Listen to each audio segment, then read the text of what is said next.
मुझे 10 रिपोर्टर्स में आप सभी का स्वागत है।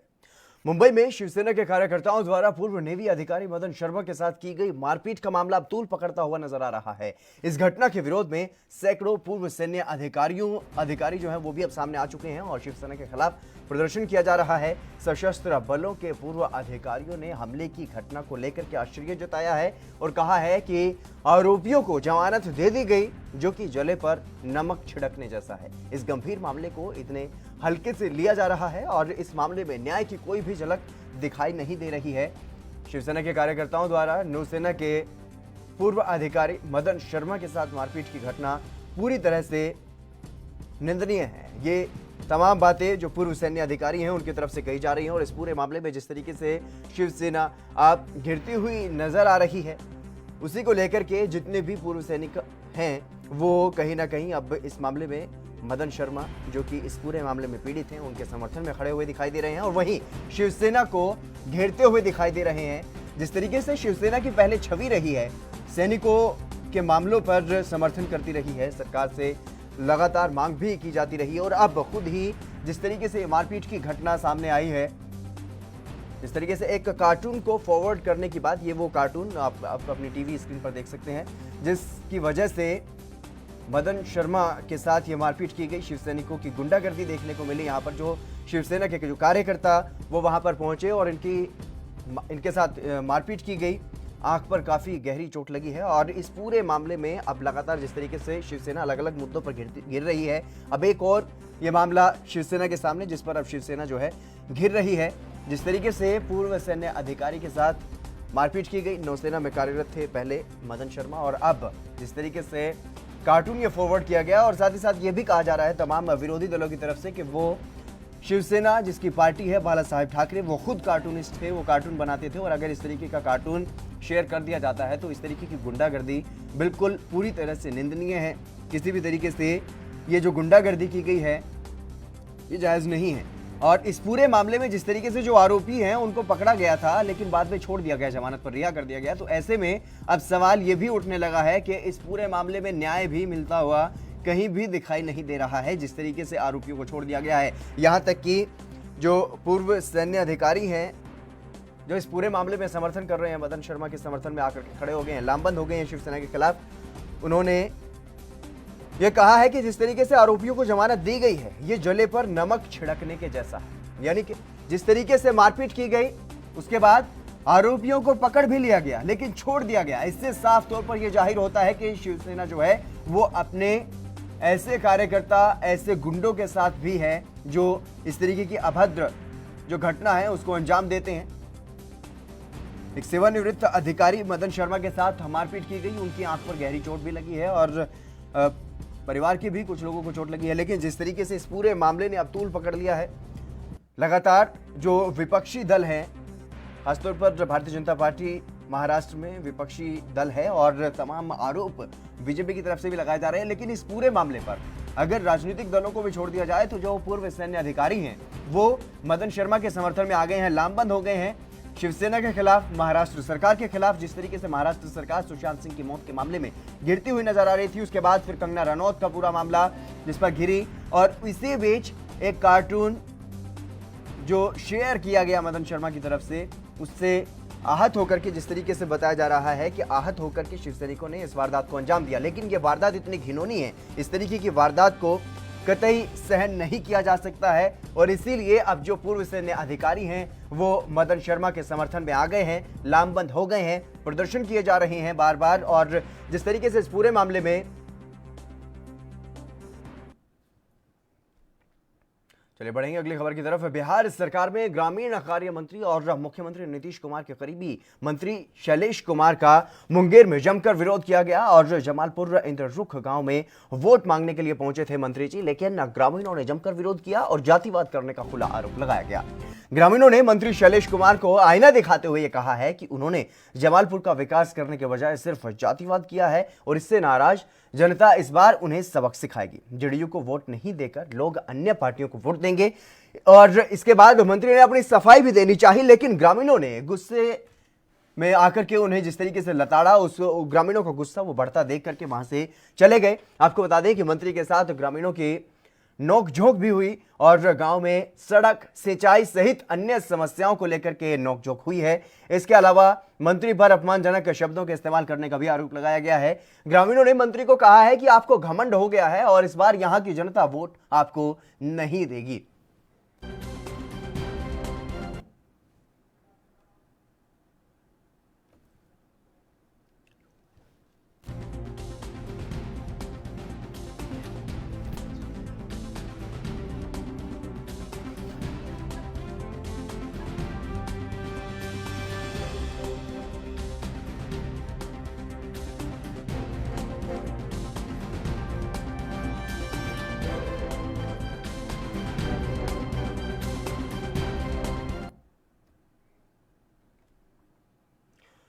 प्रतापगढ़ के पूर्व विधायक सीपी सिंह के निधन के बाद समाजवादी पार्टी के प्रदेश अध्यक्ष नरेश उत्तम पटेल, विधान परिषद सदस्य सुनील सिंह साजन और उदयवीर सिंह सहित सपा नेता उनके घर पर संवेदना जताने के लिए जा रहे थे, लेकिन उनके काफिले को रायबरेली पुलिस प्रशासन ने रोक दिया। लखनऊ प्रयागराज राष्ट्रीय राजमार्ग पर दखीना टोल प्लाजा निगोहा पर उन्हें रोक दिया गया, जिससे वहां पर मौजूद समाजवादी पार्टी के कार्यकर्ताओं ने हंगामा कर दिया और लगभग 1 घंटे तक पुलिसकर्मियों और सपाइयों की तीखी नोकझोंक होती रही। और प्रदेश अध्यक्ष नरेश उत्तम पटेल ने यहां पर कहा है कि वर्तमान बीजेपी सरकार बौखला गई है और दादागिरी पर उतर आई है। लोगों के सुख दुख में जाने पर भी रोक लगाई जा रही है। और विधान परिषद सदस्य सुनील सिंह साजन ने यह कहा है कि समाजवादी पार्टी के राष्ट्रीय अध्यक्ष पूर्व मुख्यमंत्री अखिलेश यादव के निर्देश पर समाजवादी पार्टी के पूर्व सांसद और विधायक रहे सीपी सिंह के निधन पर शोक संवेदना व्यक्त करने के लिए समाजवादी पार्टी का प्रतिनिधिमंडल जा रहा था और पता नहीं प्रशासन और सरकार को क्या दिक्कत है जो उन्हें रोक दिया गया। पुलिस से हुई तीखी नोकझोंक के बाद सभी नेताओं को रायबरेली सारस होटल ले जाया गया।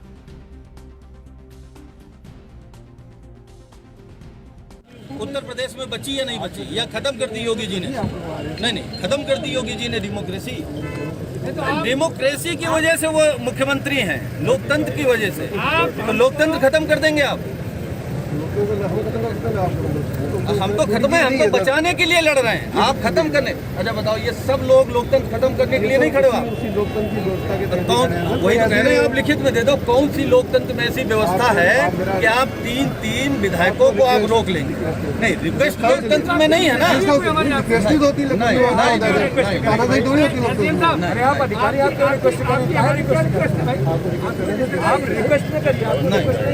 हमको आदेश बताइए, जिस आदेश से आप काम कर रहे हैं, जो आपके पास कोई आदेश नहीं होता।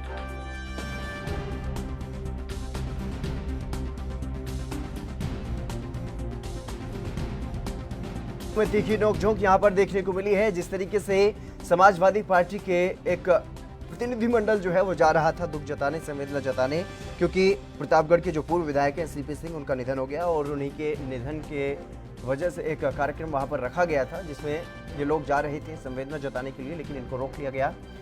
उससे पहले ही इनको वहां पर जाने नहीं दिया गया और जब इन्होंने पुलिस प्रशासन से ये पूछा कि उनको आखिर रोका क्यों जा रहा है, क्या यहाँ पर लोकतंत्र की नहीं है, और जिस तरीके से क्या अब योगी सरकार पर भी इन्होंने तमाम सवाल उठाए, क्या किसी भी तरीके से लोकतंत्र में किसी विधायक को एक जगह से दूसरी जगह जाने का अधिकार नहीं है, इस तरीके से 3 विधायकों को रोका जा रहा है। तो लेकिन जो पुलिस प्रशासन वहां पर मौजूद था उनकी तरफ से कोई भी जवाब इस पूरे मामले पर नहीं दिया गया, लेकिन इन लोगों को आगे भी नहीं जाने दिया गया, जिसकी वजह से योगी सरकार पर इन्होंने गंभीर आरोप लगाए हैं। और लगातार जिस तरीके से समाजवादी पार्टी की तरफ से अलग अलग जगहों पर विरोध प्रदर्शन किए जा रहे हैं वो अब और भी तेज हो गए हैं, लेकिन ये पूरा मामला अब तूल पकड़ता हुआ नजर आ रहा है। जिस तरीके से पुलिस और समाजवादी पार्टी के कार्यकर्ताओं में, नेताओं में यहाँ पर करीब 1 घंटे तक नोकझोंक चलती रही, लेकिन उसके बाद भी इन्हें जाने नहीं दिया गया। प्रतापगढ़ जा रहे थे ये सभी नेता। अमर प्रताप सिंह हमारे संवाददाता रायबरेली से हमारे साथ जुड़ गए हैं। अमर जी, क्या कुछ जानकारी है पूरी, आखिरकार क्या वजह रही जो इन समाजवादी पार्टी के नेताओं को जाने नहीं दिया गया? जी, रायबरेली में समाजवादी पार्टी के जो प्रदेश अध्यक्ष हैं नरेश उत्तम पटेल और जो एमएलसी हैं सुनील साजन, वो लोग प्रतापगढ़ जा रहे थे। जो पार्टी के पूर्व सांसद हैं उनके यहाँ, उनको कहना है कि उनके यहाँ शोक संवेदना व्यक्त करने जा रहे थे जी। लेकिन प्रशासन ने उन्हें रायबरेली के बॉर्डर पर ही रोक दिया और उसके बाद वो लगातार प्रशासन से उनकी नोकझोंक होती रही। उसके बाद प्रशासन उन्हें लेकर के रायबरेली में सारस होटल में पहुंची। वहीं पर उन लोगों ने ये मांग की कि प्रशासन मुझे एक बात के लिए आश्वस्त करेगी, तो समाजवादी पार्टी के जो कार्यकर्ता हैं उनके ऊपर किसी प्रकार का अत्याचार नहीं होगा, तभी हम लोग वहां नहीं जाएंगे, नहीं तो हम लोग वहां प्रतापगढ़ जाएंगे। जी जी, तो क्या इन लोगों को फिर जाने दिया गया वहां पर शोक संवेदना जताने के लिए या फिर नहीं?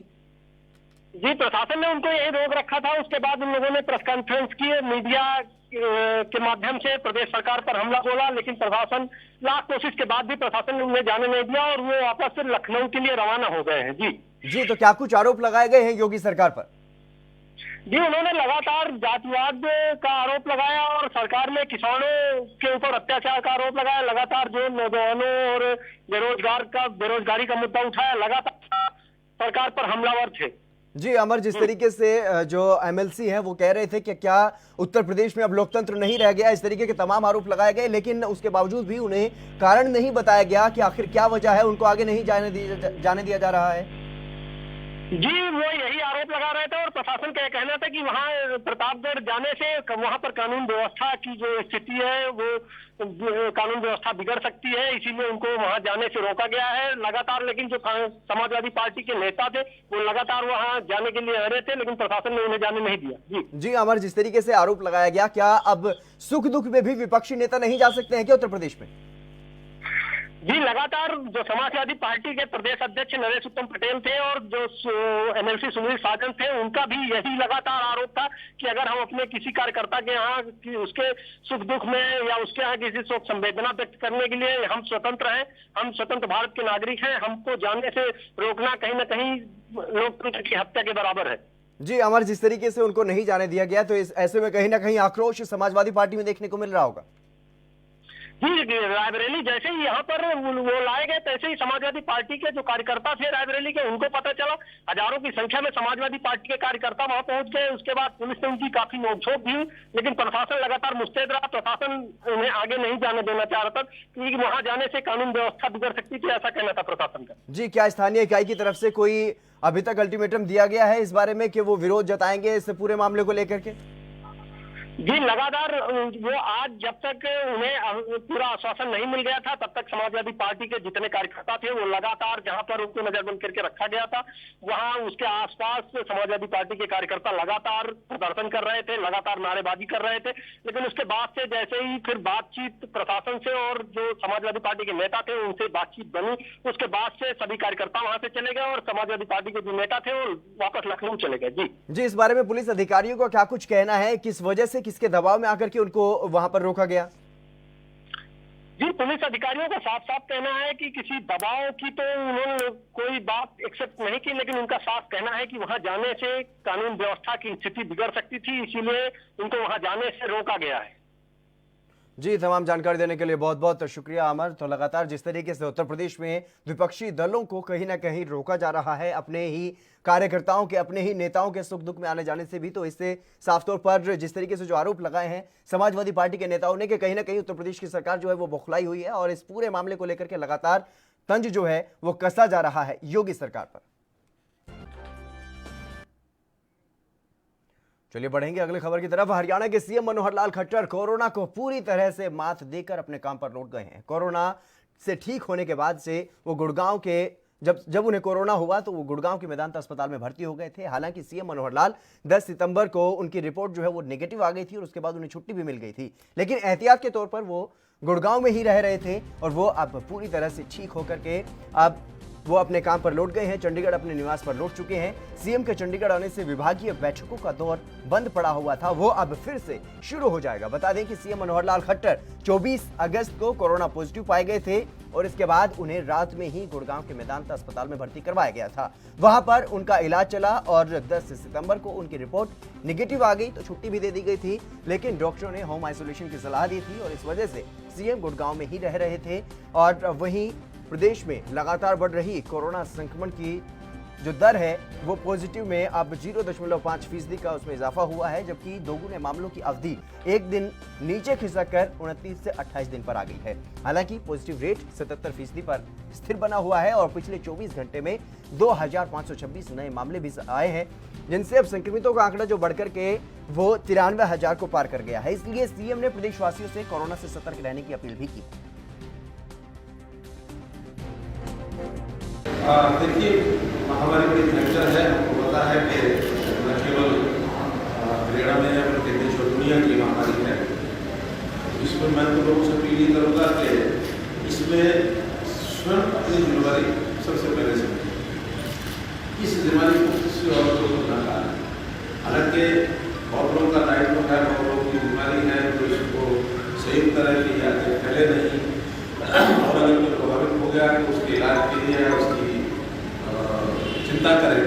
लेकिन फिर भी सबसे ज़्यादा जरूरी है कि व्यक्ति स्वयं अपने ऊपर निर्भर रखे, अपने आप को जितने बताए गए दिशा निर्देश है, सोशल डिस्टेंसिंग का है, मास्क का है, सैनिटाइजर का है, और जितना कम से कम एक्सपोजर करे उतना अच्छा रहेगा। क्योंकि आज व्यवस्थाएं लोगों से बातचीत करने के लिए ऑनलाइन व्यवस्थाएं बहुत हो गई हैं, रोजगार के सिस्टम बन गए हैं, वीडियो कॉन्फ्रेंसिंग का सिस्टम बना है, टेलीफोन है, सारे काम चल सकते हैं। Stay at home, work at home, इस प्रकार से काम करें, जितना एक्सपोजर कम करेंगे उतना अच्छा रहेगा। आप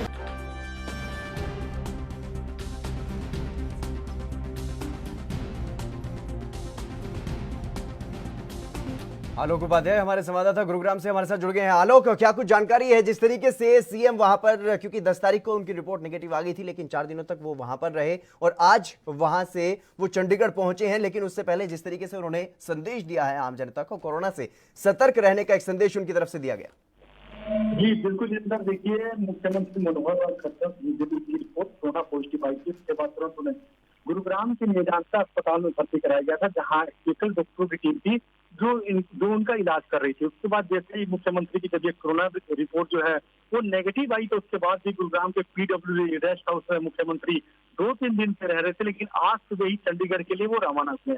मुख्यमंत्री ने जिस तरह से जब पत्रकारों से रूबरू हुए तो उन्होंने साफ तौर पर ये कहा कि उनसे भी कोई चूक हुई है, क्योंकि जो दिल्ली में मीटिंग हुई थी उस दौरान कई ऐसे केंद्रीय मंत्री थे जो उनके टच में आए थे, तो शायद मुख्यमंत्री ने कहा कि उनके कारण उन्हें कोरोना हो गया था। मुख्यमंत्री चंडीगढ़ पहुंचे हैं और मुख्यमंत्री अभी भी साथ उन लोगों से अपील की है जो लोग आज भी कोरोना को हल्के से ले, क्योंकि मुख्यमंत्री ने साफ कह दिया कि चूक न करे, क्योंकि जो कोरोना महामारी है वो किसी को चपेट में ले सकती है। मुख्यमंत्री ने साफ तौर पर लोगों से अपील की है कोरोना से बचने के लिए जो गाइडलाइन जारी की गई है उसका ये लोग फॉलो करें। वहीं मुख्यमंत्री ने हालांकि वो स्वस्थ हो चुके हैं और चंडीगढ़ के लिए रवाना हो चुके हैं। आज हालांकि बताया ये भी जा रहा है सूत्रों की माने तो आज उनकी तरीके से आलोक उपाध्याय आपने बताया कि उन्होंने पूरे प्रदेश की जनता को यह कहा है कि कोरोना से सतर्क रहें, सावधान रहें, लेकिन अस्पताल प्रशासन की तरफ से अभी तक क्या कुछ उन्हें सलाह दी गई है? जिस तरीके से वो अभी हालांकि ठीक हो चुके हैं कोरोना से पूरी तरह से और 10 तारीख को उनकी रिपोर्ट नेगेटिव आई थी, लेकिन फिर भी अभी जिस तरीके से वो गुरुग्राम से चंडीगढ़ पहुंच चुके हैं, तो ऐसे में क्या कुछ सलाह दी गई है उनको अस्पताल की तरफ से?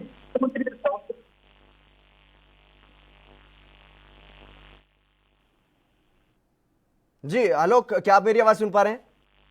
जी जी जी मेरा सवाल ये था, क्योंकि जिस तरीके से अस्पताल से उन्हें ये कहा गया था कि उनको अभी आराम करना होगा और होम आइसोलेशन में रहना होगा, तो कितने दिनों के लिए ये सलाह दी गई है? कब तक वो अभी अपने काम पर पूरी तरह से नहीं लौट पाएंगे? जी जितेंद्र, बिल्कुल देखिए मुख्यमंत्री ने साफ तौर पर कहा है कि अभी वो 10 दिन तक लोगों से मिलाप नहीं कर पाएंगे। 10 दिन तक वो होम क्वारंटीन में ही रहेंगे, उसके बाद ही वो लोगों से मुलाकात करेंगे। डॉक्टरों ने भी खास तौर से मुख्यमंत्री को यही सलाह दी कम से कम 10 दिन तक वो किसी से ना मिले, वो आइसोलेशन में ही रहे। तो मुख्यमंत्री ने लोगों से अपील की है कि कोरोना से जितना बचाव हो लोग अपना बचाव करें और वो भी अभी 10 दिन तक आइसोलेशन वार्ड में ही रहेंगे, यानी होम क्वारंटीन में रहेंगे। जी तमाम जानकारी देने के लिए बहुत बहुत शुक्रिया आलोक। तो जिस तरीके से लगातार हरियाणा के जो मंत्री हैं और मुख्यमंत्री भी कोरोना से पॉजिटिव पाए गए थे और विधानसभा सत्र से पहले कई मंत्री और विधायक जो हैं वो कोरोना से संक्रमित हो गए थे, उन्हीं में से एक सीएम मनोहर लाल खट्टर भी थे, और लेकिन अब 10 तारीख को उनकी रिपोर्ट नेगेटिव आई और उसके बाद अब वो गुरुग्राम में अभी तक रह रहे थे, लेकिन गुरुग्राम से अब वो चंडीगढ़ पहुंच चुके हैं और वहां पर अब अपना कामकाज देखेंगे। हालांकि 10 दिनों तक अभी भी वो होम आइसोलेशन में ही रहेंगे। चलिए बढ़ेंगे अगली खबर की तरफ। खालिस्तानी आतंकी गुरपतवंत सिंह पन्नू ने पंजाब में खालिस्तान के झंडे लगाने का आह्वान किया था, जिससे पूरे पंजाब में सुरक्षा एजेंसियां और पुलिस चौकस हो गई थी। इसके बावजूद सीएम अमरिंदर सिंह के जिला पटियाला के बेडफोर्ड गांव, जो कि पटियाला संगरूर नेशनल हाईवे पर स्थित है, और वहां पर बस स्टैंड पर लगे ट्रैफिक के नियमों को बचाने वाले खंभों के ऊपर खालिस्तान 2020 के झंडे अलग अलग जगह पर लगे हुए मिले। इसका खुलासा होते ही पुलिस मौके पर पहुंची और आनंद फानन में दोनों झंडों को उतारा गया और अपने कब्जे में ले लिया गया। फिलहाल इस मामले पर कोई भी पुलिस अधिकारी कुछ भी बोलने को तैयार नहीं है।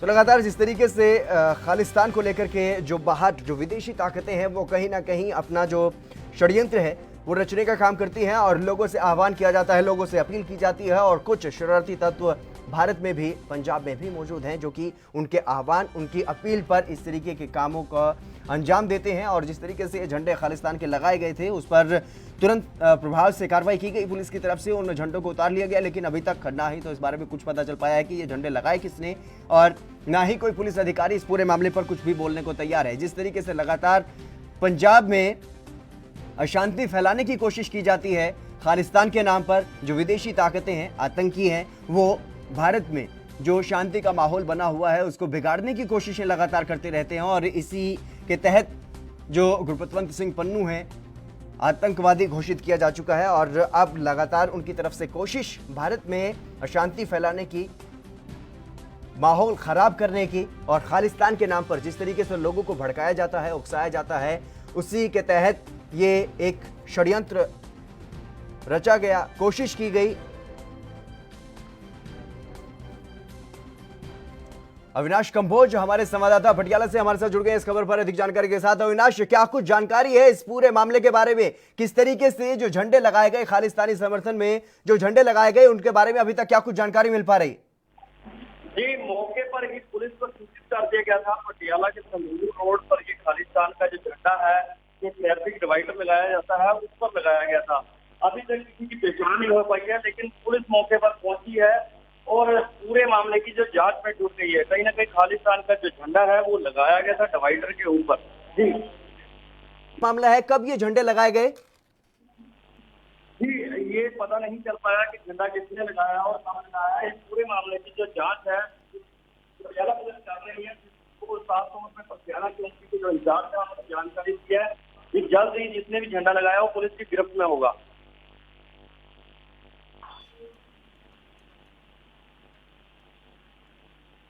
अविनाश, क्या आप मेरी आवाज सुन पा रहे हैं? जी, फिर से जुड़ने की कोशिश करेंगे। जिस तरीके से लगातार इस तरीके की घटनाएं पंजाब में देखने को मिल रही हैं अलग अलग जगहों पर रह करके, हालांकि लगातार जिस तरीके से पन्नू जो कि लगातार खालिस्तान के नाम पर युवाओं को उकसाने का काम करता रहा है, अब उसका विरोध भी होने लगा है पंजाब में। लेकिन बावजूद इसके कुछ लोग अभी भी ऐसे हैं जो ऐसे लोगों के बहकावे में आ जाते हैं और इस तरीके के काम कर देते हैं। तो ऐसा ही कुछ मामला सामने आया है पटियाला से। विनीत कपूर हमारे संवाददाता लाइव हमारे साथ इस खबर पर अधिक जानकारी के साथ जुड़ गए हैं। विनीत, क्या कुछ जानकारी है इस पूरे मामले के बारे में, जिस तरीके से पटियाला में ये दो जगह पर खालिस्तानी झंडे लगाए देखे गए? बिल्कुल, देखिए सीधे तौर पर अगर हम बात करें तो जिस तरह से पटियाला के अंदर दो जगह पर ये खालिस्तान के झंडे लगाए गए और इसके बाद पुलिस ने मौका वारदात पर पहुंचकर ये झंडे उतरवाए और तफ्तीश में जुट चुकी है कि आखिर किसके द्वारा ये झंडे यहाँ पर लगाए गए थे। उनको गिरफ्तार करने का प्रयास भी शुरू हो चुका है, क्योंकि लगातार पंजाब में इस तरह का माहौल खड़ा करने की कोशिश की जा रही है कि कहीं ना कहीं तनाव जो है वो यहाँ पर उत्पन्न हो सके। और सीधे तौर पर अगर हम सिख फॉर जस्टिस प्रतिबंधित संस्था जो है उसके मुखी गुरपतवंत सिंह पन्नू की बात करें, वो भी सोशल मीडिया के माध्यम से लगातार यही अपील कर रहा है कि इस तरह के झंडे लगाए जाएं, तनाव की स्थिति जो है वो खड़ी की जाए। पंजाब के यूथ को लगातार वो बरगलाने का प्रयास कर रहा है, जिसका ये परिणाम निकलकर सामने आया कि कुछ घटनाएं जो हैं वो पंजाब में इस तरह की होती हुई नजर आई हैं। हालांकि जो कह सकते हैं उसके बहकावे में लोग आते हुए नजर नहीं आ रहे हैं, लेकिन फिर भी विदेशों से वो खालिस्तान के नाम पर लोगों को गुमराह करने की कोशिश कर रहा है। लगातार इस तरह की मुहिमें छेड़ रहा है जिससे यूथ जो है वो उसके बहकावे में आए और इस तरह के काम करे जो कहीं ना कहीं देश हित में नहीं है। इस तरह की जो भी घटना को अंजाम देता है उसके खिलाफ मामले भी दर्ज होते नजर आते हैं और उनके खिलाफ कार्रवाई भी होती नजर आती है। इस मामले में भी कुछ इसी तरह की कार्रवाई जो है वो आने वाले दिनों में पुलिस की तरफ से जो भी आरोपी हैं उनके खिलाफ की जाएगी, लेकिन फिलहाल तफ्तीश का सिलसिला जो है इन घटनाओं में शुरू हो चुका है। जी बिल्कुल विनीत, जिस तरीके से आपने बताया कि जो गुरपतवंत सिंह पन्नू हैं या उनके जैसे जो तमाम लोग हैं वो बाहर विदेशों में बैठ करके पंजाब का माहौल खराब करने की कोशिश करते हैं और लगातार पिछले काफी समय से ऐसी कोशिशें की जा रही हैं। लेकिन साल 2020 में लगातार जिस तरीके से आपने बताया कि आह्वान किया जा रहा है इस तरीके के झंडे लगाने का, और पिछले कुछ समय से पंजाब में अलग अलग जगहों पर कुछ एक ऐसी छुटमुट घटनाएं सामने भी आई हैं। लेकिन यहां पर इस घटना के बारे में फिलहाल क्या पुलिस प्रशासन की तरफ से कोई जानकारी दी गई है? देखिए, पुलिस का बयान जो है वो सामने आ चुका है। जो पुलिस के मौका वारदात पर कर्मी पहुंचे थे वो बयान देते हुए नजर आए कि घटना को लेकर मामला दर्ज कर लिया गया है, जांच की जा रही है, जल्द आरोपियों को भी पकड़ लिया जाएगा।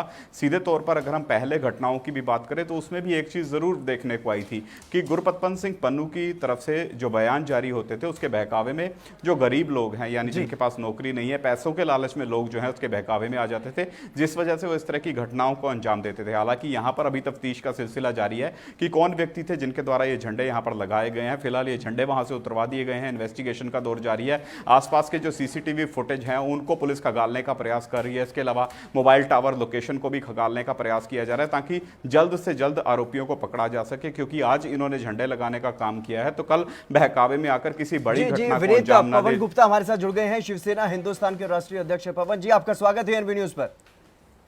धन्यवाद आपका। जी पवन जी, किस तरीके से देखते हैं इस तरीके की घटनाएं जैसे पंजाब में हो रही हैं, खालिस्तान के समर्थन में जिस तरीके से आह्वान किया जाता है विदेशी ताकतों की तरफ से, खासतौर पर अगर बात की जाए गुरपतवंत सिंह पन्नू की तरफ से अपील की जाती है और उसको कहीं ना कहीं यहाँ पर आम लोग मान रहे हैं, कुछ एक लोग हैं ऐसे जो मानते हुए नजर आ रहे हैं। इसी वजह से अब ये जो 2 झंडे लगाए गए पटियाला में, ये घटना जो है वो सामने आई।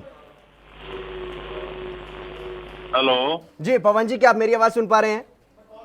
हाँ, जो आपने अभी बताया वैसे मेरे को इसकी जानकारी नहीं है, लेकिन पंजाब में पिछले दिनों से गुरबंश सिंह पन्नू पंजाब का माहौल खराब करना चाहता है। जी, ये खुद तो पंजाब से बाहर विदेश की धरती पे बैठ के पाकिस्तानी एजेंसी ISI के इशारे पे कुत्ते की तरह दुम मिला रहा है और डॉलर के लालच में पंजाब में कुछ नौजवानों को गुमराह करके खालिस्तान के झंडे लहरवा रहा है। इसकी हम कड़ी निंदा करते हैं।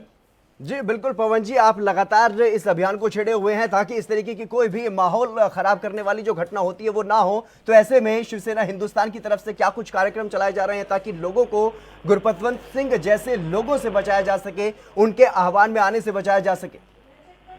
अभी गुरबंश सिंह पन्नू ने कल के लिए आह्वान किया था 13 तारीख के लिए कि पूरे पंजाब में रेल रोको आंदोलन किया जाए। जी, तो किसी भी किसान जथेबंदी ने, किसी सिख जथेबंदी ने इसके आह्वान की ओर कोई ध्यान नहीं दिया। रेल रोकने की बात तो दूर की बात है, साइकिल भी नहीं रोकी गई। मेरे को तो लगता है कि इसकी जो घरवाली है वो इसकी बात नहीं मानती है। ये पूरे पंजाब में, पूरे देश में अफरा तफरी का माहौल जो बनाने का ख्वाब देखता है, केवल और केवल पाकिस्तान के इशारे पे डॉलर के लालच में देश की एकता अखंडता को तोड़ने का ये प्रयास करता है। और सरकार को चाहिए कि इसको डिवोट करके हिंदुस्तान में लाए और सरेआम फांसी दी जाए। जी बिल्कुल, जिस तरीके से आपने कहा है कि इसको यहाँ पर लाकर के फांसी की सजा दे देनी चाहिए, लेकिन आम लोगों में किस तरीके का रुझान है, किस तरीके का फिलहाल माहौल देखने को मिल रहा है? हालांकि कोई भी फर्क ऐसे आह्वान, ऐसी अपील का देखने को नहीं मिल रहा है युवाओं पर। नहीं, किसी भी आम जनता पे, आम सिखों पे इसके आह्वान का कोई असर नहीं है। केवल और केवल विदेश की धरती में बैठ के कुछ लोगों को गुमराह करके पीले कपड़े पे खालिस्तान लेके लहराने से देश में खालिस्तान नहीं बनने वाला और इसकी ऐसी हरकतों का कोई ज्यादा नोटिस लेने की भी जरूरत नहीं है। जी पवन जी, तमाम बातचीत करने के लिए बहुत बहुत शुक्रिया आपका। आप हमारे साथ जुड़े। लगातार विनीत कपूर हमारे साथ जुड़े हैं। विनीत जी, आपसे जानना चाहूंगा, जिस तरीके से इन्होंने ये मांग की है कहीं ना कहीं सरकार से कि उसको यहाँ पर लेकर के आया जाए और सरेआम फांसी दी जाए, लेकिन जिस तरीके से माहौल खराब करने की कोशिश की जा रही है पंजाब की, लेकिन जो सीधे तौर पर अगर बात करें तो गुरपतवंत सिंह पन्नू लगातार खालिस्तान के नाम पर जिस तरह से लोगों को बरगलाने का प्रयास करता है, हालांकि पंजाब को बांटने की उसकी जो कोशिश है उसमें वो कहीं ना कहीं सफल होता हुआ नजर नहीं आ रहा, क्योंकि माकूल जवाब जो है वो पंजाब वासी उसको हर लहजे में देते हुए नजर आते हैं। जिस तरह से उसने 15 अगस्त की बात करें तो उस समय भी उसने ये झंडे लगाने की बात की गई थी कि विभिन्न जिला मुख्यालयों के ऊपर जाकर झंडे लगाए जाएं, तो इसका असर वहां पर देखने को नहीं मिला। इक्का दुक्का जगह पर सड़क के किनारे जरूर ये झंडे लगाए गए। इसके अलावा फिर दोबारा से किसानों के नाम पर एक बात कहेगी कि किसान जो है रेल रोको अभियान पंजाब में करते हुए नजर आए, लेकिन किसान जो है वो उसकी बात को नहीं मानते हुए नजर आए, तो यहाँ पर उसको जरूर मुंह की खानी पड़ती है। तो ऐसे छोटे मोटे प्रयास वो जरूर करता रहता है कि कहीं ना कहीं अपना वजूद बचाए रखे, क्योंकि जिस तरह से देश की चाहे भारत सरकार की बात करें या पंजाब सरकार की बात करें तो उसकी शाखा को प्रतिबंधित कर दिया गया है। सिख फॉर जस्टिस जो है प्रतिबंधित शाखा है और विदेश में बैठा हुए कहीं ना कहीं अपना नाम, अपना अस्तित्व जो है है वो बचाने की कोशिश करता हुआ नजर आता है, क्योंकि इसके जितने भी नापाक इरादे हैं वो पहले ही प्रदेश सरकार की बात करें या केंद्र सरकार की बात करें उनको पस्त कर चुकी है। तो ऐसे में इसके पास ऑप्शन नहीं है। तो इसी तरह की बातें करता हुआ कहीं ना कहीं लोगों को बरगलाने की कोशिश करता है। लेकिन अब लोग भी जो हैं वो समझदार हो चुके हैं। हाँ, जिन लोगों को लालच दिया जाता है वो कुछ ऐसे लोग हैं जो इस तरह के काम करते हुए नजर आते हैं, लेकिन अमूमन लोग जो हैं वो इस तरह के लोगों के बहकावे में नहीं आते। खालिस्तान एक सोच रह चुकी है। अब कहीं ना कहीं उनके जो मंसूबे हैं उनके नेताओं के वो पूरी तरह से पस्त हो चुके हैं। और सीधे तौर पर अगर देश की बात करें तो अब भारत जो है वो एक अखंड भारत बनता हुआ भी नजर आ रहा है। जी, राजकुमार वेरका इस वक्त हमारे साथ जुड़ गए हैं, कांग्रेस नेता। राजकुमार जी, स्वागत है आपका एनबी न्यूज पर। बहुत धन्यवाद आपका। जी राजकुमार जी, किस तरीके से देखते हैं इस घटना को जो पटियाला में सड़क पर 2 जगह खालिस्तानी समर्थन में झंडे लगाए गए? देखिए, ये बाहर से फॉरेन फंडिंग से हमारे लोगों को, जो गरीब लोग हैं, छोटे लोग हैं, उनको दे करके ऐसी हरकतें कराने की वो कोशिश करते हैं। लेकिन खुद वो जो मिस्टर पन्नू है वो खुद वहाँ बिल में छिपा हुआ है। हमने कई बार कहा है कि भैया यहाँ पंजाब के बच्चों को मरवाने के लिए आप उकसा रहे हो।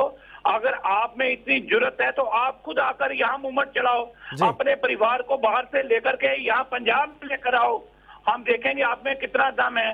और मैं समझता हूँ कि इस मूवमेंट का यहाँ कोई किसी तरह का भाव नहीं है और खालिस्तान का कोई नामो निशान यहाँ नहीं है।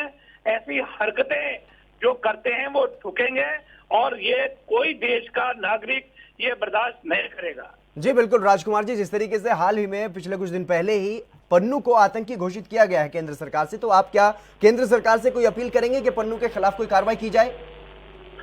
बिल्कुल, उनके ऊपर कार्रवाई हो रही है। उनकी जितनी प्रॉपर्टी है मिस्टर पन्नू की और सारी जब्त की जा रही है और सरकार ने उनके लिए आदेश जारी कर दिए हैं कि उनकी प्रॉपर्टी यहाँ जितनी है वो जब्त करेंगे और उनके खिलाफ पर्चे दर्ज कर लिए गए हैं, एफआईआर दर्ज हैं और वहां से पकड़ करके यहाँ घसीट के लेके आएंगे उन्हें। जी राजकुमार जी, जिस तरीके से आपने कहा है कि यहाँ पर घसीट करके उसको लेकर के आया जाएगा, लेकिन गुरपतवंत सिंह पन्नू जिस तरीके की जो षड्यंत्रकारी जो योजनाएं हैं उसकी पंजाब में माहौल खराब करने की कोशिशें हैं, इसके खिलाफ पंजाब सरकार की तरफ से क्या कुछ किया जा रहा है? देखिए, यहाँ पहली बात तो यह है कि यहाँ का जो भाईचारा है जी, क्योंकि यहाँ पे हिंदू, सिख, मुस्लिम, ईसाई सब मिलकर के काम करते हैं। ईद हो, वैसाखी हो, दिवाली हो, हम सब मिलकर मनाते हैं। यहाँ आपस में हमारा भाईचारा है, आपस में ऐसी कोई चीज नहीं है और कोई भी नागरिक यहाँ खालिस्तान नहीं चाहता है, कोई भी नागरिक इसे बर्दाश्त नहीं करता है और जो भी ये देश को तोड़ने की बात करेगा पूरा देश इकट्ठा होकर उसका मुकाबला करेगा। लेकिन फिर भी इस तरह की घटनाएं रह करके सामने आ रही है राजकुमार जी। ये देखिए, ये मैं सोचता हूँ कि ये देखिए वो ऐसी घटनाएं, जैसे मैंने आपको कहा है कि किसी आदमी को लालच देकर 10,000 50,000 का लालच देकर वो झंडा फहराने की कोशिश करते, इससे क्या मूवमेंट खड़ी कर लेंगे वो जी। उनको तो हमने कहा है कि भैया अगर आप में जरूरत है यहाँ आकर के मूवमेंट चलाओ ना। लेकिन राजकुमार जी, इससे भी कहीं ना कहीं माहौल तो खराब होता ही है ना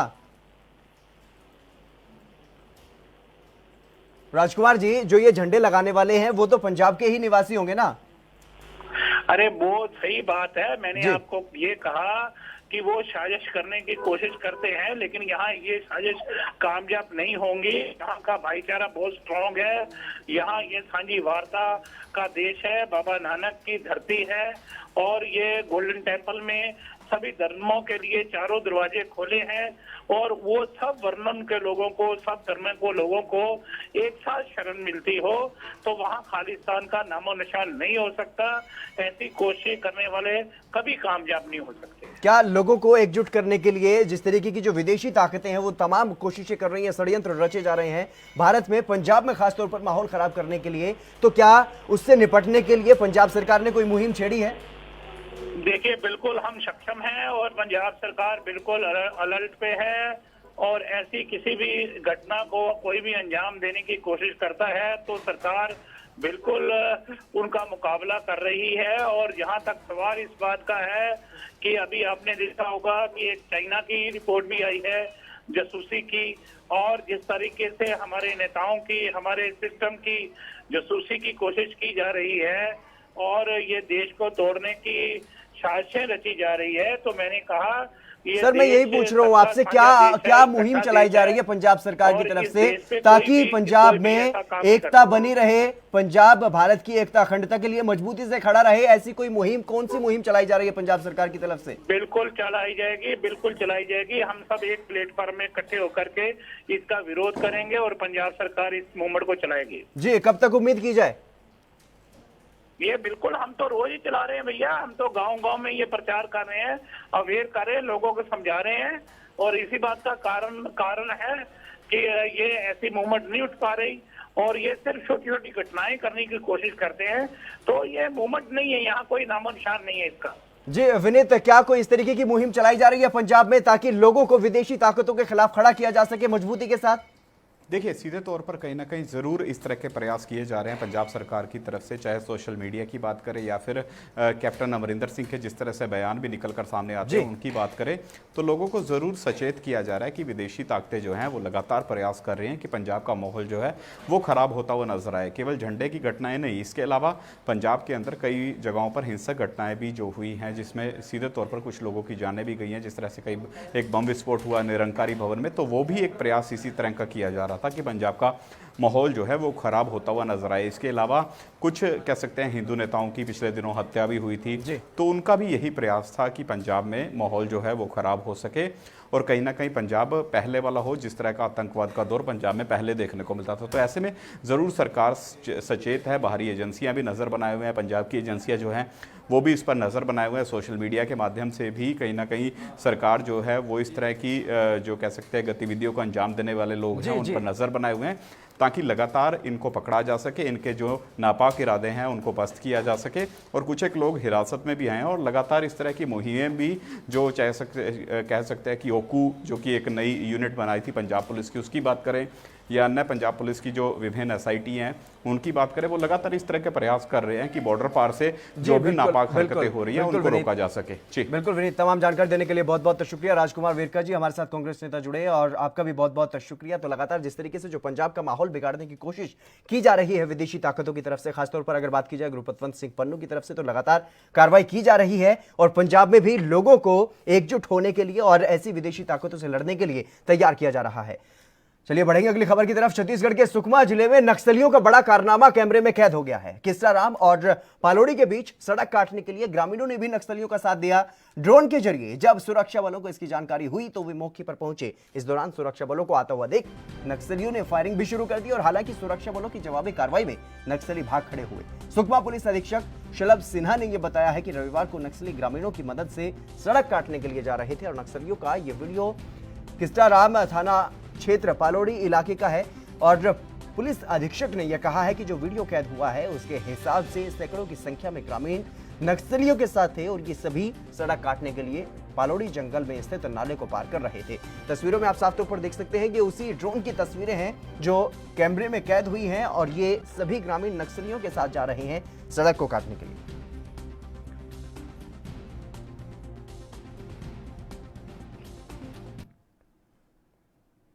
बढ़ेंगे अगली खबर की तरफ। किसानों का विरोध अलग अलग राज्यों में जारी है। 3 अध्यादेश केंद्र सरकार ने किसानों के लिए पारित किए, जिसके बाद किसान इन अध्यादेशों का विरोध कर रहे हैं और पिछले दिनों हरियाणा के कुरुक्षेत्र में पिपली में किसान इकट्ठा हुए थे। अपनी आवाज को बुलंद करने की कोशिश की गई थी लेकिन उन पर लाठीचार्ज कर दिया गया पुलिस की तरफ से, जिसमें कई किसान घायल भी हो गए थे। वहीं पंजाब में भी लगातार विरोध प्रदर्शन जो है वो जारी है और किसान जत्थेबंदियां केंद्र सरकार के खिलाफ नारेबाजी कर रही हैं। अलग अलग तस्वीरें राज्य के अलग अलग हिस्सों से सामने आ रही हैं। लगातार केंद्र सरकार के खिलाफ किसान अपनी आवाज को बुलंद कर रहे हैं। किसानों का आरोप है कि सरकार मार्केट कमेटी को खत्म करना चाहती है और यह कदम न्यूनतम समर्थन मूल्य पर अनाज खरीदने की व्यवस्था को खत्म करने का पहला कदम है। वहीं केंद्र सरकार की तरफ से यह कहा जा रहा है कि अध्यादेश सिर्फ मंडियों के बाहर किसानों के लिए व्यापार के इलाके मुहैया करवाता है। अतिरिक्त मार्केटिंग चैनल खुल जाएंगे तो मंडियों के बाहर फसल बेचने की आज़ादी किसानों को मिलेगी और उनकी फसल के बेहतर दाम दिलाने में ये अध्यादेश जो है वो मदद करेंगे। सूरज मित्तल मोगा से हमारे साथ संवाददाता हमारे जुड़ गए हैं। सूरज, क्या कुछ जानकारी है, किस तरीके से किसान जत्थेबंदियां जो है वो विरोध जता रही हैं इन अध्यादेशों के खिलाफ? बिल्कुल, ये लंबे समय से जो किसान जत्थेबंदियां हैं संघर्ष कर रही हैं जो केंद्र सरकार की ओर से 3 ऑर्डिनेंस जो पास किए गए हैं उसको लेकर पूरे पंजाब में ये संघर्ष जारी है। 2-3 दिन पहले भी मोगा के सेक्रेटेरिएट में किसानों द्वारा धरना दिया गया था। उसके बाद सब जेल के बाहर इन्होंने गिरफ्तारियां भी देने की कोशिश की थी, लेकिन कोई भी गिरफ्तारी नहीं हो पाई। और आज जो 10 किसान जत्थेबंदियों के बैनर तले मोगा की नई अनाज मंडी में जो फिर से एक बार संघर्ष जारी कर दिया है और धरना लगाकर इन्होंने यही चेतावनी दी है केंद्र सरकार को कि जब तक ये बिल जो वापस नहीं दिए जाते तब तक ये किसान जत्थेबंदियों का संघर्ष इसी तरह जारी रहेगा। और इसके साथ ही इस धरने में जो आड़ती हैं, जो जिनके द्वारा किसानों द्वारा माल बेचा जाता है, वो आड़ती भी संघर्ष में कूद पड़े हैं। उनका भी यही कहना है जो ये बिल सरकार लेकर आ रही है ये किसान विरोधी बिल है। इसके लागू हो जाने से जहां किसानों को नुकसान पहुंचेगा, वहीं इसके साथ जुड़े जो वर्ग है, आड़ती वर्ग है, मजदूर वर्ग है, उसके साथ खेती के बाद जो फसल मंडी में आती है, जो किसान पैसा खर्च करने बाजार में जाते हैं, वो भी सारा जो एकदम ठप होकर रह जाएगा। क्योंकि बड़े घराने जब इसकी खरीदारी करने लग जाएंगे तो किसानों को जो एडवांस पेमेंट चाहिए होती है वो कहीं से मिल नहीं पाएगी। आड़ती जो अपने मजबूरी बन से उनको अपना हाथ खींचना पड़ेगा।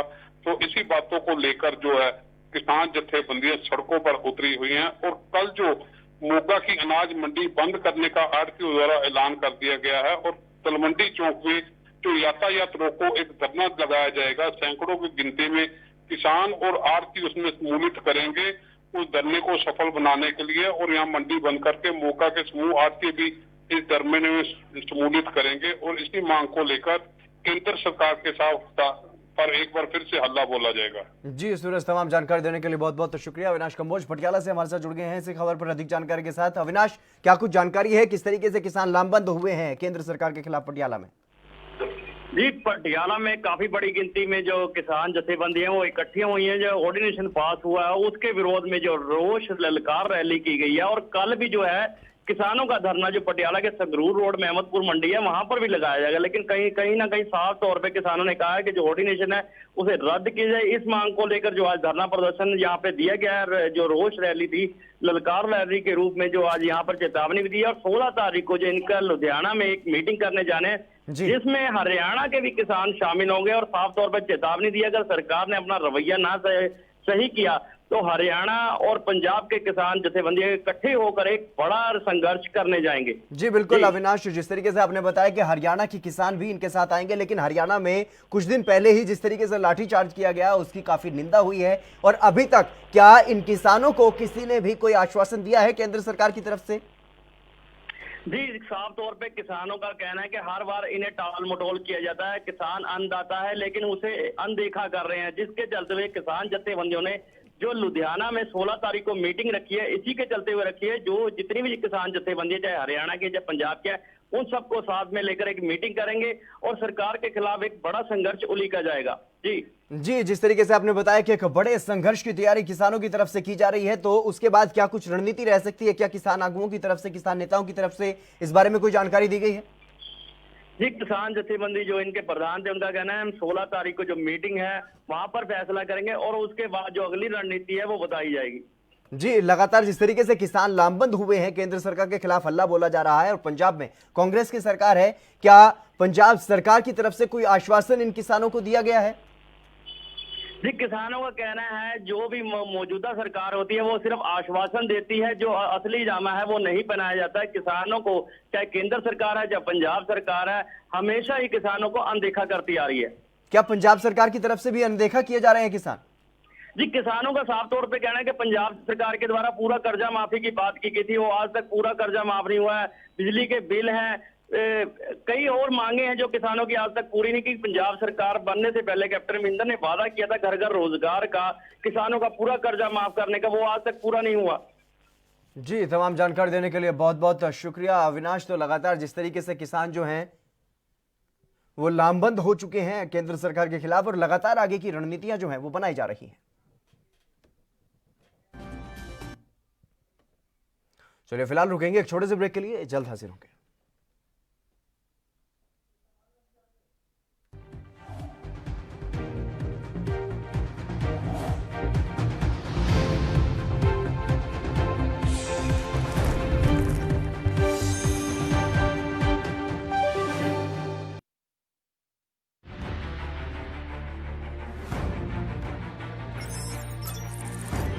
चाहे सियासत की हो या सरकार की,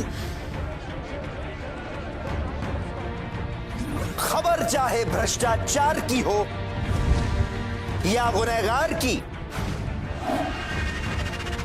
दिन भर में क्या रहा देश जगत का हाल, किस मुद्दे ने बनाई किसकी सरकार, रखते हैं हम सब पर नजर, पहुंचाते हैं हम हर खबर।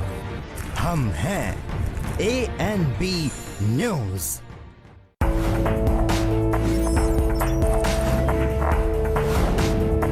कम ब्रेक और ज्यादा खबरों के साथ देखिए ANB news in channel number पर। सब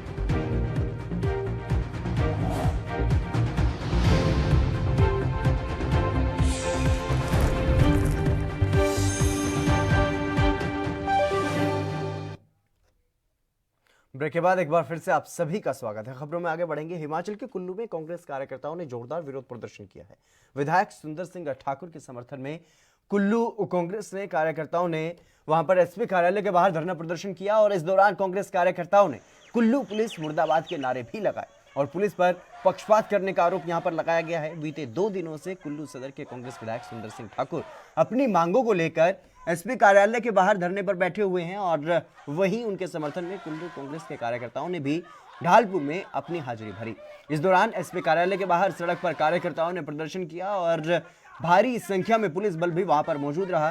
जिला कुल्लू कांग्रेस के अध्यक्ष बुद्धि सिंह ठाकुर का यह कहना है कि एसपी कुल्लू इस मामले में सही तरीके से अपनी जांच को पूरी नहीं कर रहे हैं, जबकि बीजेपी कार्यकर्ताओं को निजी परिसर में घुसने पर तुरंत उन्हें गिरफ्तार किया जाना चाहिए था और उन पर कानूनी कार्रवाई की जानी चाहिए थी, लेकिन कुल्लू पुलिस ने उल्टा विधायक के बेटे और कुछ कांग्रेस कार्यकर्ताओं पर ही मामला दर्ज कर दिया और उन्हें पूछताछ के लिए बुलाया गया। बता दें कि बीते दिनों बीजेपी और कांग्रेस दोनों पार्टी के कार्यकर्ताओं में झड़प हो गई थी, जिसे लेकर के पुलिस पर कार्रवाई न करने और पक्षपात करने का आरोप कांग्रेस ने लगाया। तो अभी बात करनी थी, हमने इनके समक्ष बात रखी। इससे ज्यादा क्या हो सकता है? आज मुझे विधानसभा में भी जाना है, शिमला में भी ये बात हुई है, विधानसभा में भी रिकॉर्ड हुई है। लेकिन आप एक बात देखिए कि अभी तक 4-5 दिन बीत गए हैं। वो जो मुजरिम है, हम बोले या तो आप हमारे लोगों को, कार्यकर्ताओं को जिनके ऊपर केस बनाए, इन्हें गिरफ्तार करो, मुझे गिरफ्तार करो या उन्हें गिरफ्तार करो, कुछ तो करो। कब तक आप एक कोरोना का एक झूठा सा एक भय पैदा किया आपने और झूठी सी नोटिफिकेशन कर दी।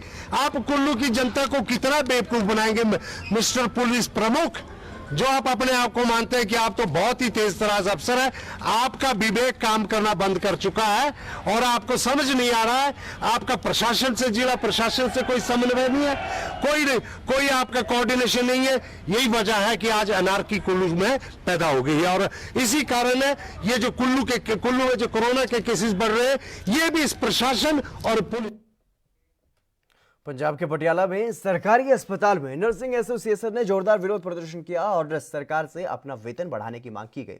पंजाब सरकार के खिलाफ नारेबाजी करते हुए प्रदर्शनकारियों ने कहा कि सरकार उनके साथ धोखा कर रही है और साथ ही चेतावनी भी दी। उन्होंने कहा कि अगर सरकार ने उनकी मांगों को पूरा नहीं किया तो आने वाले समय में एक बड़ा संघर्ष किया जाएगा। उन्होंने कहा कि अगर तनख्वाह बढ़ोतरी ना की गई तो आने वाले समय में एक बड़ा आंदोलन किया जाएगा, संघर्ष किया जाएगा, जिसका भुगतान पंजाब सरकार को करना पड़ेगा। अगर मरीजों को कोई परेशानी हो रही है तो उसकी जिम्मेदार पंजाब सरकार ही है।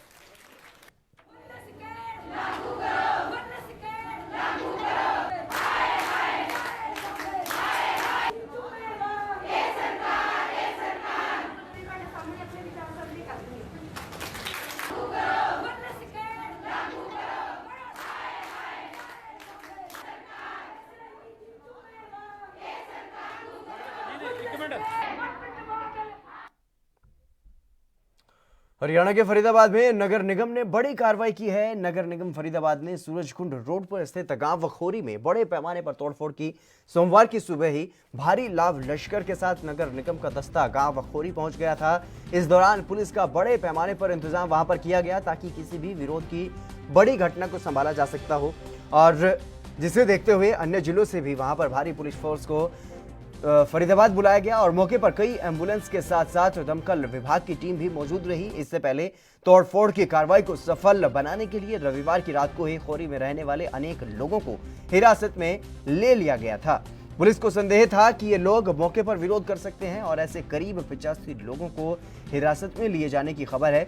और बता दें कि गांव खोरी में नगर निगम और हरियाणा टूरिज्म की सैकड़ों एकड़ जमीन पर स्थानीय लोगों ने कब्जा कर रखा था। इलाके के आसपास के रहने वाले दबंगों ने गांव खोरी की इस सरकारी जमीन को अपनी बताकर बाहर के मजदूरी करने के लिए फरीदाबाद में आए हुए लोगों को ये जमीन बेच दी थी। बाकायदा मौके पर प्लॉट काट करके बेचे गए हैं और वहीं बिजली का भी यहाँ पर प्रबंध किया गया है। तो जिस तरीके से जो सरकारी जमीन है, सैकड़ों एकड़ जमीन, उस पर अवैध कब्जा यहाँ पर किया गया, अवैध निर्माण भी किया गया और जो इलाके के दबंग लोग हैं उन्होंने यहाँ पर कब्जा करके प्लॉट काट करके जो मजदूरी करने के लिए आसपास लोग आते हैं, उनको घर चाहिए होता है, तो उनको ये जमीन जो है वो बेची भी गई। उस वक्त सरकार की तरफ से, प्रशासन की तरफ से कोई कार्रवाई नहीं की गई, लेकिन हालांकि अब जिस तरीके से कोर्ट ने आदेश किए और 16 तारीख को इस पूरे मामले पर निगम को जवाब देना है, उससे पहले यह कार्रवाई की गई है और इलाके से करीब 80 से ज्यादा लोगों को हिरासत में भी लिया गया है ताकि किसी भी तरीके का यहाँ पर जो हंगामा है वो देखने को ना मिले और शांतिपूर्ण तरीके से यहाँ पर कार्रवाई की जा सके। नगर निगम ने यह बड़ी कार्रवाई यहाँ पर की है और इस गांव में जितने भी मकान यहाँ पर हैं उनको सबको गिरा दिया गया।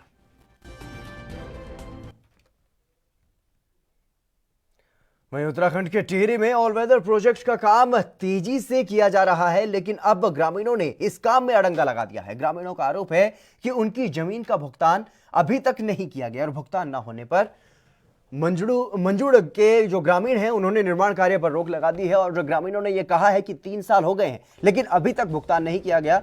कंपनी निर्माण कार्य कर रही है। उन्होंने यह भी कहा है कि कई बार प्रशासन को इस समस्या से अवगत करवाया गया है लेकिन कोई कार्रवाई नहीं की गई।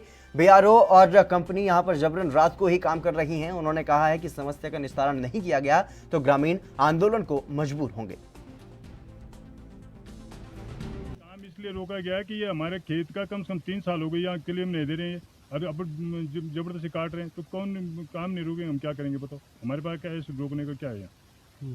कितने बार इन्होंने वादा कर दिया कि हम जो है नहीं काटेंगे, फिर भी काट रहे हैं। जिस दिन यहाँ पर इनके वो आए थे, उसका उद्घाटन हुआ था, उस दिन भी इन्होंने हमारी ज़मीन को दोनों तरफ जेसीबी लगा के काट दिया, फिर भी हम चुप रहे। अब उसके बाद ये बिगड़ उसके दे रहे हैं। कल तो बोलेंगे तुम्हारे खेते नहीं तो कहाँ जाएंगे हम बताओ। हम एडीएम साहब के 2 बार आदेश हो रखे हैं बीआरओ को, उसके बाद डीएम साहब जो अभी हैं वर्तमान में डीएम साहब, उनसे भी मिलके जो उन्होंने भी कहा कि भाई ठीक है आपको इनका उन्होंने भी आदेश कर रखा है, तभी भी नहीं सुन रहे हैं बताओ। 1 साल के ऊपर हो गए मेरी खेती में, उन्होंने अपना कंटेंट बना के 1 साल से किराए नहीं दे रहे। ठेकेदार बोला हाथ देते कल बोलते हैं यहाँ पे ये मेरी जगह में उन्होंने कर दिया, इसका भी कोई क्लीम नहीं है अभी तक। 8 मुट्ठी है, 8-10 मुट्ठी है यहाँ पे बगैर सर्वे के उन्होंने सर्वे कर दिया, अभी तक इसका कोई भी नहीं। पिछले 1 साल में मेरी खेती में उन्होंने पूरा आधा खेती बना, आधा खेती उसकी चक्कर में बर्बाद हो गई पूरी। 1 साल से अब तक किराए नहीं दे रहे। बलवंत रावत हमारे संवाददाता इस खबर पर अधिक जानकारी के साथ टिहरी से हमारे साथ जुड़ गए हैं। बलवंत जी, क्या कुछ पूरी जानकारी है इस जो यहाँ पर निर्माण कार्य में रोक लगा दी गई है, ग्रामीणों की तरफ से जो विरोध जताया जा रहा है उनका भुगतान अभी तक क्यों नहीं किया गया? जी बिल्कुल, इसे मैं बताना चाहूंगा कि यहाँ पे जो इस समय ऑल ओवर प्रोजेक्ट का यहाँ पे निर्माण कार्य जो है, यहाँ पे सड़क निर्माण कार्य जो यहाँ पे प्रगति पे है, चल रहा है और इसी के तहत यहाँ पे जो मंजूर के ग्रामीण है इनके यहाँ पे सड़क का यहाँ पर काम चल रहा है यहाँ पर, और यहाँ पर जो उनका भुगतान है इनको ग्रामीणों को अब तक नहीं हुआ, जिससे आक्रोशित यहाँ के जो मंजूर के ग्रामीण है इन्होंने आज यहाँ पर जो कंपनी का निर्माण कार्य यहाँ पर चल रहा था उसको रुकवाया और इन्होंने कहा कि जब तक इनका भुगतान नहीं होता तब तक यहाँ पे काम नहीं होने देंगे। जी जितेंद्र। जी बिल्कुल बलवंत, जिस तरीके से ग्रामीणों ने इस निर्माण कार्य पर रोक लगा दी है तो क्या कुछ इनको आश्वासन अभी तक दिया गया है स्थानीय प्रशासन की तरफ से या सरकार की तरफ से?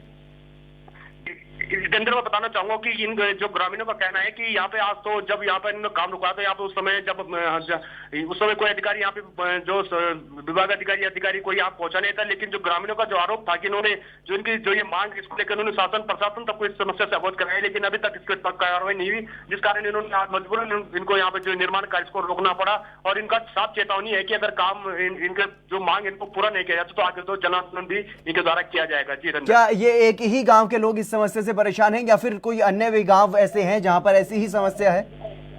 जी अभी फिलहाल जो ये मामला आ रहा है, ये मंजूर गांव का मामला यहाँ पे प्रकाश में आया है, तो इसके अभी तक मंजूर गांव के ग्रामीण है जो इन्होंने यहाँ पे प्रदर्शन किया है, तो अभी इस समस्या में यही गांव है जो इन्होंने यहाँ पे प्रदर्शन किया गया है। क्या बाकी जगहों पर भुगतान हो गया है? जी बाकी जो इसमें जो गांव के ये जो कम से कम आधा दर्जन जो ग्रामीण है इनके जो खेत को यहाँ पे गए हैं, इन्हीं लोगों का जो भुगतान है ये नहीं हो पाया। बाकी और जो ग्रामीण है उन लोगों का भुगतान है, तो कुल मिलाकर जो आधा दर्जन जो ग्रामीण है उनका यहाँ पे भुगतान अभी तक प्रशासन के द्वारा नहीं किया गया है। इस पूरे मामले में क्या कुछ वजह निकल करके सामने आई? अभी तक इनका जो भुगतान नहीं हो पाया उसके पीछे क्या कुछ रीजन बताया जा रहा है, क्या कुछ कारण बताया जा रहा है? बिल्कुल जी, इसमें जो देखा जा रहा है कि इसमें बड़ी लापरवाही, इसमें जो निर्माणाधीन कंपनी है बीआरओ की सामने लापरवाही सामने आ रही है कि जो ग्रामीण है उनका कहना है कि बीआरओ को कई बार, और जो संबंधित कंपनी है जो काम कर रही है, इनके जो उच्च अधिकारी इनको भी जो ग्रामीण है कई बार इनके पास चले गए, ज्ञापन दे दिया है, लेकिन सबसे बड़ी लापरवाही जो है इसमें प्रशासन और जो बीआरओ की सामने आ रही है, जिसके लेकर इन्होंने ग्रामीणों ने आज आक्रोश जताया जी इसमें। जी, तमाम जानकारी देने के लिए बहुत बहुत शुक्रिया बलवंत। तो लगातार जिस तरीके से इन ग्रामीणों की ये मांग है कि 3 साल से वो मांग कर रहे हैं, लेकिन अभी तक उनकी जमीन का भुगतान नहीं किया गया है और सरकार की तरफ से अभी तक इनको कोई आश्वासन और कोई भरोसा भी नहीं दिलवाया गया है। फिलहाल इस खास कार्यक्रम में बस इतना ही। आप देखते रहिए ANB न्यूज़।